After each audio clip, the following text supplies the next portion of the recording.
Les amis, bonjour. Démarrons la journée avec cette très courte actualité que je voudrais partager avec vous. Je vous ai parlé hier de cet incident qui s'est produit lors du match contre Colombe du Dja et Lobo. Stade Rennais de Melon contre Colombe du Dja et Lobo. Là, il y a eu une situation d'arbitrage qui a conduit à l'interruption du match. Le match s'est arrêté et du coup, la CTFP a donc communiqué par ce communiqué radio-presse et nous fait savoir que le CTFP déplore fermement les agissements regrettables contraires à l'éthique sportive et informe qu'ils seront soumis à l'examen de la Commission fédérale d'homologation et de discipline pour des suites appropriées, ce qui entend ou bien ce qui signifie qu'il y aura sans doute des sanctions concernant cette affaire-là. Je dois rappeler que c'était, tel qu'on lit dans ce communiqué presse, les supporters de l'équipe qui recevait, c'est-à-dire Stade Rennais, qui ont envahi dans le stade à la suite de ce penalty concédé à Colombe du Dja et Lobo. Alors les amis, on va enchaîner, puisqu'on est sur l'arbitrage, on va enchaîner avec cette annonce de l'Africafoot qui invite les arbitres et les arbitres assistants régionaux à prendre part à un stage du 26 au 28 avril au centre d'excellence de la CAF à Bankomo. Qu'est-ce qu'on doit peut-être comprendre par là, les amis? Ça doit peut-être avoir un trait avec la grève des arbitres. Vous vous souvenez de cet épisode des U20 avec les Lions indomptables, les gars?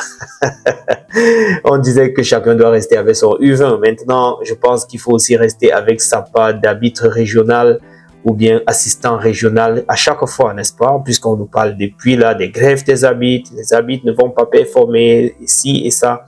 Bon, c'est ma lecture, hein, les gars, et surtout que je peux aussi penser que c'est pas ça. On nous parle ici donc de ce stage-là. Rien que les arbitres assistants régionaux et les arbitres régionaux qui vont prendre part à cette séance-là, ça doit durer du 26 au 28 avril prochain. Alors, les amis, nos Lions du côté du Maroc devraient devoir affronter dans le cadre de ce tournoi de la CAN féminine futsal, cette première. Ils vont devoir affronter le Maroc aujourd'hui. Ce sera ce soir à 20 h.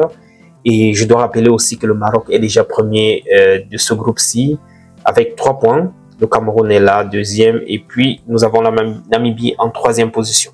Alors, bonne chance à nos jeunes Lions de futsal. On espère qu'ils vont pouvoir faire quelque chose de ce côté-là. Switchons maintenant sur l'interview de Carlos Baleba qui nous parle de la difficulté qu'il avait eue lorsqu'il était loin de sa maman.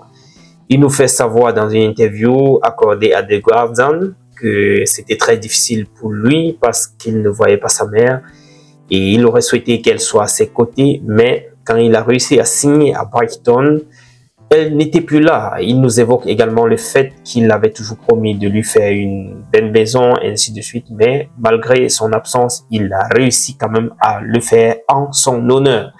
En tout cas, on peut imaginer la peine que c'est pour un jeune garçon comme lui, je vais dire en ce moment-là où il rejoignait Brighton, de pouvoir vivre loin de ses parents.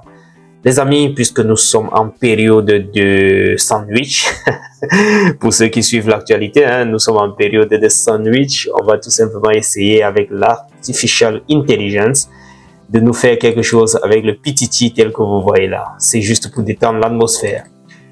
On se retrouve dans la prochaine, les amis, et au courant de la journée. D'ici à là, portez-vous bien. Ciao.